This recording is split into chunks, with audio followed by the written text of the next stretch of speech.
Hello students, आज हम water cycle के बारे में कुछ डिस्कस करेंगे। जैसा कि हमें पता है, वाटर साइकिल में हम वाटर का जो मूवमेंट है, जो जल का मूवमेंट है पृथ्वी और वायुमंडल के बीच में किस तरीके से होता है उसके बारे में हम पढ़ते हैं।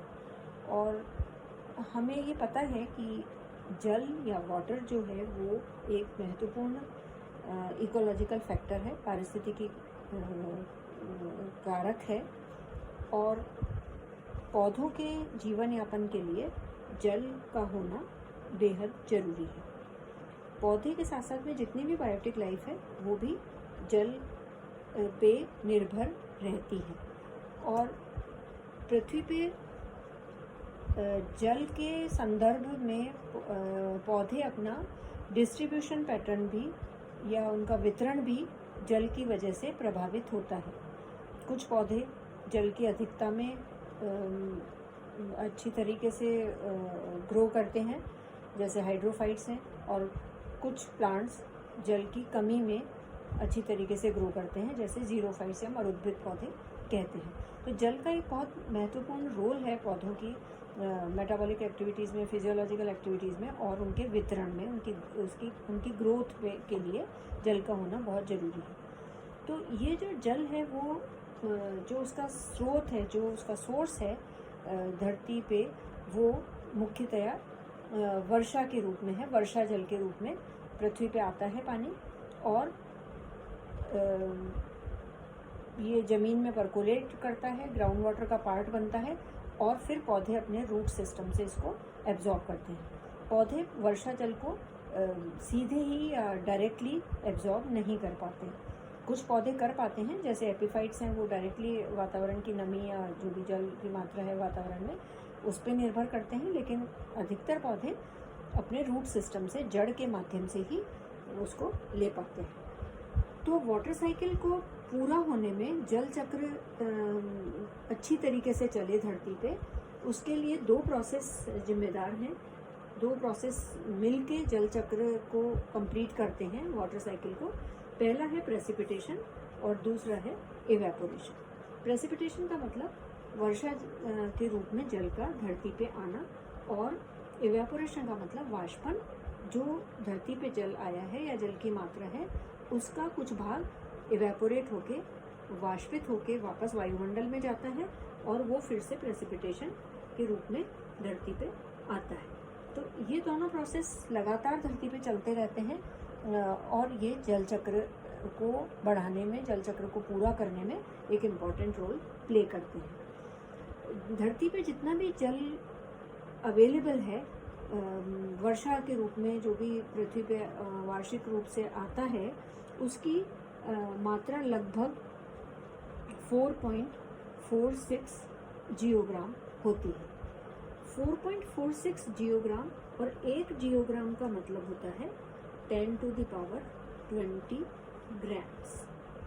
तो लगभग 4.46 जियोग्राम पानी धरती पे आता है और इसमें से, जैसा कि हमें पता है, पृथ्वी का जितना भी भूभाग है, जितना भी ज्योग्राफिकल एरिया है, उसका 3/4 पार्ट वाटर है। 75% पानी 75% पार्ट जो है धरती का वो जल से ढका हुआ है, वाटर बॉडीज़ के रूप में है, और 1/4 भाग जो है वो ज़मीन पे है या टेरेस्ट्रियल सरफेस के रूप में है, ग्राउंड सरफेस दिखाई देता है हमें। तो इसी अनुपात में जो भी वर्षा जल है वो भी लगभग 3.47 जियोग्राम वाटर या पानी वो वाटर बॉडीज़ पे जाता है और 1 जियोग्राम पानी, लगभग 1 जियोग्राम पानी अर्थ की सरफेस पे आता है। ये पानी जो वाटर बॉडीज़ में जाता है, ये फिर से वाष्पित होकर इवेपोरेशन के प्रोसेस से वायुमंडल का पार्ट बनता है और वायुमंडल से ये वापस ज़मीन पे आ जाता है कंडेंसेशन होकर प्रेसिपिटेशन के रूप में। जो मेन पानी पृथ्वी पे आता है, जहाँ ज़्यादातर बायोटिक लाइफ है, वो पानी जो 1.1 जियोग्राम पानी है, उसका भी लगभग 0.2 जियोग्राम पानी सरफेस रन ऑफ के रूप में बह जाता है। सरफेस रन ऑफ मतलब बहाव बह के ये पानी जो वर्षा का रूप में आता है वो बह के नदी नालों से होता हुआ समुद्र में मिल जाता है। 0.6 जियोग्राम वाटर ये इवेपोरेट हो जाता है। इवेपोरेट वापस वायुमंडल में पहुंच जाता है। धरती की सतह से, जमीन से, और जो वेजिटेशन कवर है सारा, जो बिल्डिंग्स हैं और जो भी यहाँ पे एनिमल्स हैं उनकी बॉडी से जो भी है वो वाष्प के रूप में वाष्पित होकर वापस वायुमंडल में पहुँच जाता है। बचा हुआ 0.2 जियोग्राम वाटर जो है वो धरती की सतह के अंदर परकोलेट होता है। परकोलेट का मतलब ग्राउंड वाटर का पार्ट बनता है, और जो पानी धरती की सतह में जा रहा है, ग्राउंड वाटर का पार्ट बन रहा है, वही पानी पौधों के लिए, मनुष्यों के लिए ज़्यादा महत्वपूर्ण हो जाता है, क्योंकि प्लांट्स का जो भी रूट सिस्टम है वो इस अंडरग्राउंड वाटर को ही एब्जॉर्ब करते हैं और ये पानी से उनका ग्रोथ प्रॉपर होती है। तो हम ये देखते हैं कि जितना पानी अवेलेबल था उसका केवल 0.2 जियोग्राम वाटर इसमें से, तो ये लगभग 0.00004% बहुत ही कम अमाउंट में ये पानी बायोटिक लाइफ के लिए अवेलेबल होता है। इससे हम जल की का महत्व जो है वो बायोटिक लाइफ के लिए वो समझ सकते हैं कि हमें इतने पानी में से केवल इतना अमाउंट पानी अपने उपयोग के लिए मिल रहा है, तो हमें अब इसको कंजर्व करने के लिए, बचाने के लिए भी प्रयत्न करने होंगे। अब हम ये देखेंगे कि ये जो भी जल चक्र है उसको हम किस तरीके से डायग्रामेटिकली बता सकते हैं। ये थोड़ा सा उसका फिगर्स में हमने बताया।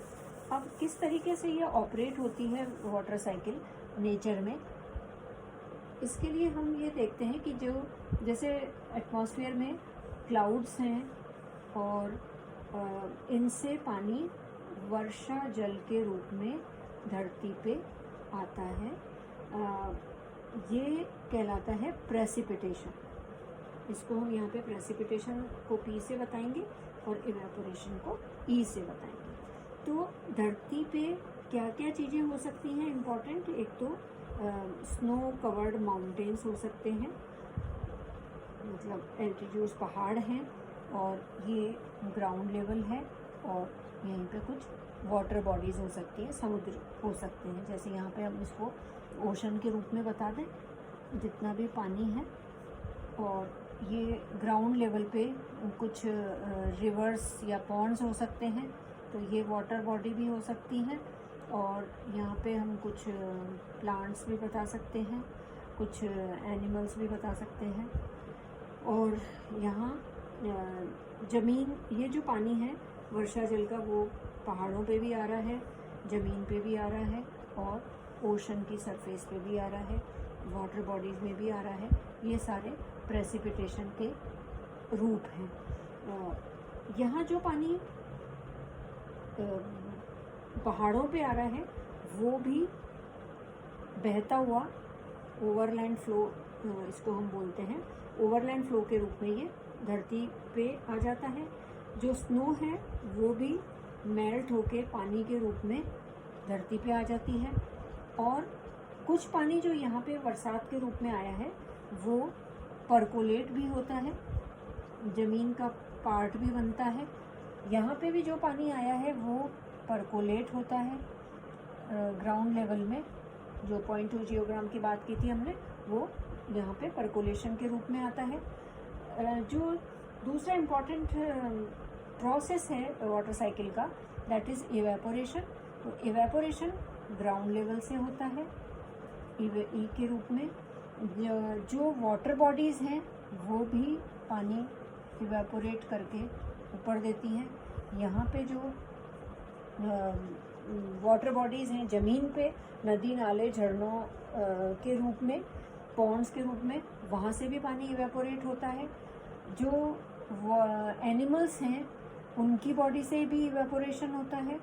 प्लांट्स की बॉडी से एक इम्पॉर्टेंट प्रोसेस ट्रांसपिरेशन के रूप में पानी वापस धरती से